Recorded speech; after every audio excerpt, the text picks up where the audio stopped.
Hey y'all, hey, this is Jaleisha Jones with Black Woman Fly. Thank y'all for being here. Thank you for supporting the channel. Thank you for being part of my tribe. I'm grateful.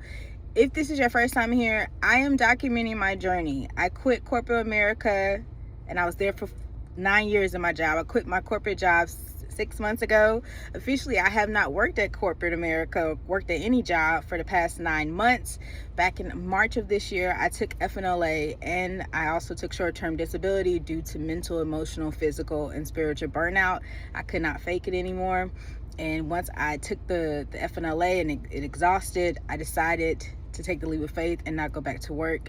I am currently in the process of deprogramming and deconstructing my life so that I can stop living for others and finally choose myself. I asked my mother, who had been living with me for 9 years, to move out. She moved out about 4 months ago. I'm currently in the process of selling my home, selling my car, letting go of all my material things so that I can decide to do what I want to do, which is travel abroad and write and explore myself and do whatever I want to do. I'm 37. I can do me. I don't have no children. I'm not married. So I'm finally deciding to put myself first. And I'm documenting it all because this is a safe space for me. Everyone else thinks I'm crazy. So maybe I won't think I'm crazy. But I appreciate you for being here. I appreciate you for sharing in my journey. Let's get down to it. You see the title. I want to talk about the 7 signs of burnout that I experienced that led me to the point where I needed to go get FNLA and get some help so I can get off of work. It was no longer I could fake it. And so if you are having these signs or you're having a cluster of these signs, start paying attention to your benefits at work. Start trying to prioritize yourself. Go talk to a therapist. You need a therapist that's in your corner.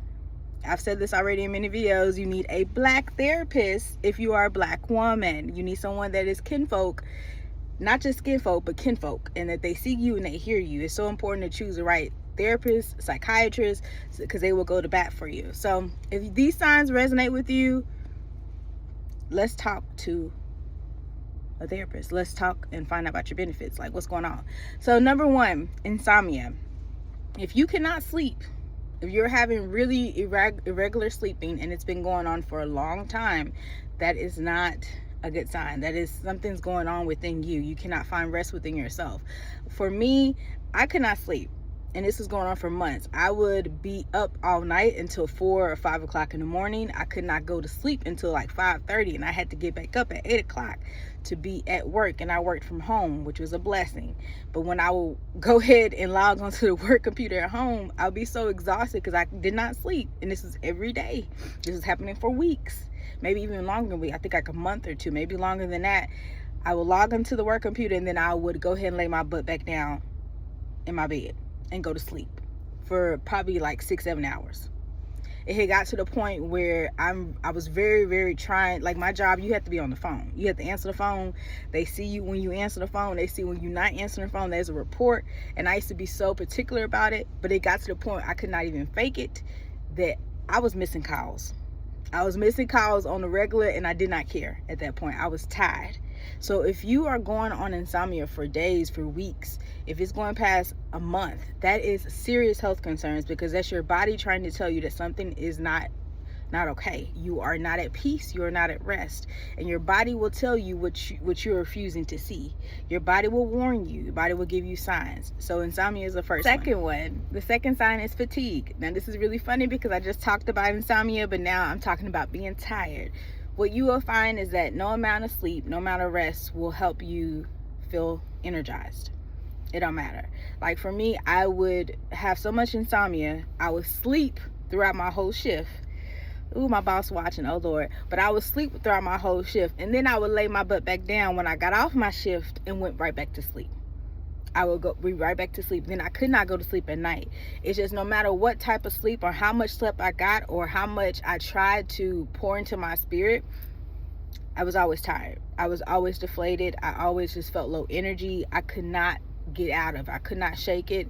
It didn't matter what I did at all. And this is around the springtime of this year where the weather was changing. I should have been outside. I love being outside, but I couldn't even fake it. I couldn't even walk. I could not even get outside. I didn't want to be outside. It was just too heavy. Everything felt like a heavy energy on me, and I couldn't do anything. So if you find yourself struggling with fatigue and it goes on for weeks, for months, That's not normal. Once again, that's the body trying to tell you something. And if you are always tired, you're tired at work, you're tired when you get off of work, you're tired when you just with yourself, you're tired when you're dealing with your family, you're tired when you're dealing with your children, you're tired just existing. Like, come on now, that's a sign we need to maybe do something different, okay? This ties into my next one. The next sign is you're unable to complete regular tasks. If you are known for being productive, if you're known for being, the person that gets things done, you always have a set schedule, or you're just known for continuously to do something of a routine, but you can't even make that happen, and no matter how hard you try. And especially at work, if you're at work and you're known for being on top of your desk like I am a stickler at work. I pride myself on being efficient, on being really masterful at my job. I like to get my stuff done, and I normally get it done quickly. I like to be on top of things. I don't like things that's late. I don't like things that's overdue. I don't like things that is behind. I'm on top of my stuff. But this is how I knew something was off, because I didn't care anymore. I could not complete anything. I started getting behind on my diary, my daily tasks, and no matter how much I thought I was getting ahead, it just felt like I was drowning with more emails, more meetings, more consultations, more work, more claims, more this, more that. It just never would stop. And I got to a point I didn't care about completing them. Now, it didn't help that I was sleeping on my shift.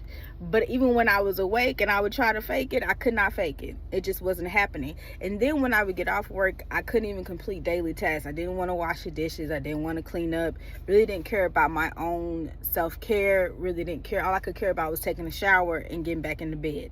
I didn't want to be outside. I didn't want to be seen. I have alopecia, and I wasn't even shaving my head. I didn't care. I just didn't care about completing the normal things I normally do to sustain myself. I didn't care at all. And so if you are struggling to complete normal tasks at work, at home, and it's just been going on for a while, that is a sign. That is a sign your body is trying to tell you something. Once again, your spirit is trying to tell you something. If you can't complete normal tasks, it is not your responsibility to push through. Your body's saying no more pushing. You at the edge right here. You need to take care of self. That's what your body's trying to tell you. The fourth sign of burnout is that you have a change in personality. Okay, this is a huge one. This is a big one. Especially, you'll notice your change in personality at work.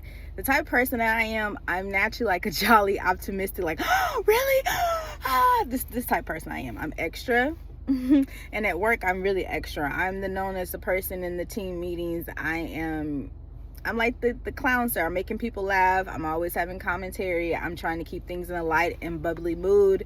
I'm bringing joy wherever I go, maybe even zen, even some relaxation. But at this point, when right before my burnout, or right before I went to see a therapist, I didn't give a F. I didn't want to talk to nobody. I was tired of being in the meetings. I could not be smiley jolly, and I knew something was off, because even my manager would ask me in private meetings, are you okay? Is everything going okay? You seem different. And I'd be like, yeah, everything's fine. Everything's good. But really, I was like, I don't want to fake it with y'all no more. I'm too tired. I am angry. I am all these different things. And so I just didn't care about being in those meetings anymore. I didn't care about appeasing my coworkers. I didn't care about appeasing my manager. And then when I got off work, I didn't care about being like my normal self, loving self with those around me, which is not a great thing, but that's because my mental health was struggling. And so I couldn't be my core self because I had so much pain. And so if you notice a personality change, or people around you are noticing something different about you, they're asking if you're okay, why you're acting this way. Even at work, if you used to be a certain type of way and now you just completely opposite, and you can't fake it no more. You can't fake it. That is a sign of burnout. You have completely I can't even associate with my feelings, with what's going on, because it's too painful. So what you do is disassociate. You numb yourself, or you don't even realize you're numbing yourself.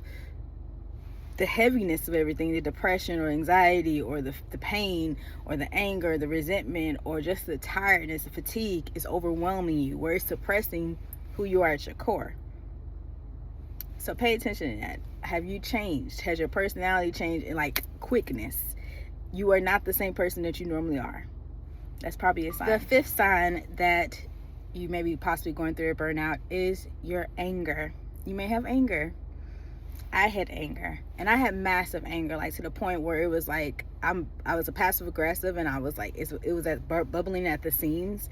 And no matter what I did at work, people were getting on my nerves. If a customer called me, got on my nerves. If I had to call somebody, got on my nerves. If I had to talk to somebody, got on my nerves. If I had to talk to my manager, got on my nerves. My last nerve. Like, I was angry about everything. It didn't matter what it is. It didn't matter what was going on. I was angry. And because I was angry, I feel like I'm a mirror, and I feel like we're all mirrors, and I started attracting or aligning to energy that was always angry. So I was always getting on the calls with customers that were wanting to go off on me, wanting to cuss me out, and I knew I was getting to a point where I was past whatever like breaking point, because I started like hanging up on people.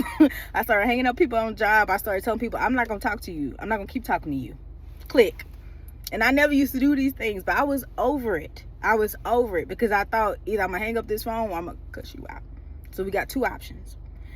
When you have this rage, not just at your job, but maybe even the people around you, the rage is really, or even whatever type of emotion is, it really is directed at self. It's really trying to tell you something about yourself. Anytime we have a feeling or emotion, it's something that's going on. And so when you have rage or you have pain or anger, that's really something you need to ask. Why am I angry? Where is this coming from? The anger normally is coming from, in this situation, you probably just are tired of faking it. You probably are tired. You're sick and tired of being sick and tired. Your job is getting on your nerves. You don't like your job. You don't like the people around you. You don't like what you're doing. And I know that because of this economy and because everything that's going on in this world, we think we should just keep biting down. We should just deal with it. This isn't the only way. And I get it. But when our body is telling us something, or we are in so much pain every time we go to work, that it is a battle within ourselves to get to work, to be at work, to keep our cool, that is not healthy. That is not healthy. So maybe you do need to get a break. Maybe your body's telling you you do need to go take a break before you break somebody else. Anger is nothing to be ashamed of. Rage is nothing to be ashamed of. It's about directing you to what the source of that is and what are you going to do about it. That's it. That's all. The sixth sign that you possibly are going through a burnout or you're suffering from burnout is isolation. This may not be for everybody, but for me, I'm an isolation queen. I know how to isolate. I know how to get away. I know how to disappear. And especially when I'm going through something, I'm not well, I'm not feeling good, I will disappear. I will not go outside. I won't go to events. You won't hear from me. This is not healthy. I'm not condoning this. But if you're suffering from burnout, you definitely don't want to be seen all the time. You definitely don't want to exist with other people. You definitely don't want to, it's a struggle just to do the daily thing. So it would be even more of a struggle to front it like you're okay in front of everybody else when you're really not. And sometimes you do need to get outside. Sometimes you do need to be seen. But a lot of times when you're dealing with a lot of stuff, you go inside. If you can't get out the bed, if you're struggling to get out the bed, if you're struggling to deal with your emotions, if you're struggling to fake it at work, if you're struggling to keep the peace, more than likely you're not going to put yourself in other situations that aid to that. Or if it does, then you are treading on light territory, like very thin territory. So isolation is another sign. And all these signs, bear in mind, that I'm giving to you, you would think that this is not a big deal about burnout, but these are signs of burnout, and they're completely okay to have.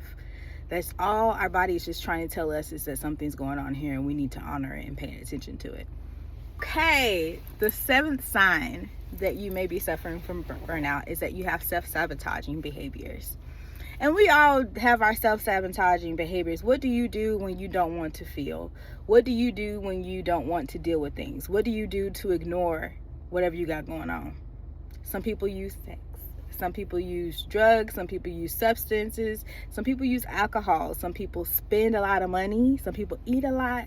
Some people just cause harm to themselves, unfortunately. Some people paint. Some people use hobbies. Some people use which I don't think that's self-destructive, by the way. But we all have our different modes of how we handle things. For me, during this time, my issue, which I have been transparent about, is that I was overspending. I spent all or charged up my credit cards ordering DoorDash like crazy. Every night I'm ordering DoorDash. I'm binge eating, right? And then I purge. I have an eating disorder, okay? And I'm healing from that in real time. But I would, because I didn't want to feel things or I didn't want to deal with my feelings, I would just eat a whole bunch of food. I would eat a whole bunch of food, and then I would feel really guilty about the food I ate. I would feel really upset about it. I would have all this shameful thought like, oh, or you're a fat woman, nobody wants you. I would have all these thoughts like you can't deal with your stuff, and then I would want to go purge it all, and I feel guilty about that, and then I'll just keep doing the same thing every day because it made me feel like I was dealing with my feelings. It made me feel like I was dealing with my emotions, and I really wasn't. And I knew something was off, and I know that it was causing so much harm because I'm raising up my credit cards, I'm raising up my debt. For what? Because I want to eat some food? Because I can't deal with my feelings? And so that was like the breaking point for me, where I said, okay, I need to talk to somebody, because all these things are happening at once and I can't get this under control. I'm purging like crazy. I got to get this under control. And so the thing, when I went to file for FLA and I talked to the therapist and I told her all of my symptoms, and immediately, which were all these 7 symptoms, immediately she said to me, let's start the process. Now, I thought she was going to be like, let's focus on the ED. Let's focus on, your eating, because that's been an issue before with my therapist I've had in the past. But she said a combination of everything that's going on, the first thing you got to do is we got to get you off of work. You got to get rest. And so I say that to you is that you may think that you're managing things. You may think that you are handling everything under pressure. You're not supposed to. America teaches us that we're supposed to strive, work hard. You'll get everything you want when you're in your 60s, but they don't talk about all the things that happens to you in the in-between time. The stress, the pain, the headaches, the migraines, the depression, the anxiety. They don't talk about high blood pressure, and they don't talk about the heart pain. They don't talk about stress on the body. They don't talk about, aches in the body. They don't talk about diseases and illnesses. And then they'll try to tell you later, oh, you shouldn't eat this or you shouldn't do that. When really, if we really want to get to the basis of really helping someone, it's simple things of quality of life, the wellness. Am I sleeping well? Am I eating well? Am I pouring into my spirit? That the people I surround myself care for me? That the job that I'm pouring myself into, that they pour back into me? And if not, if I'm feeling so unwell, why am I here? Why am I at a place that doesn't care for me? And so we have all these signs, and if you've been at a job for a while, take your FNLA. The burnout is not something to push through. I have been through burnout before, and I've been through burnout where I pushed through it. And this was the first time where it set me on my butt, where I didn't have a choice but to do something different because I was at my wit's end. Everything was just, it was like a simmering volcano, and I was about to erupt. And I didn't know what the spillage would be. I didn't know what damage it would be, but I knew that it would not be well for me spiritually, emotionally, physically, and mentally, and it would not be well for anyone else around me, because I was at that brink where I was not only causing harm to myself, but I was willing to cause harm to other people. And when I say willing, my actions, the words I was speaking, how I treated other people, because I did not care anymore. I was angry, and it's valid to be angry, but then you have to do something about it and figure out why you're angry. And so those are my 7 signs. If you resonate with any of them, please let me know in the comments. Are you on your FNLA journey? Are you getting help for yourself? Are you resting? Do you need permission? I give you permission. You deserve that. Even with the holidays, even with the economy, even with all that's going on, you deserve rest. That is your right. I send you all love, and I'll see you guys soon. Peace out.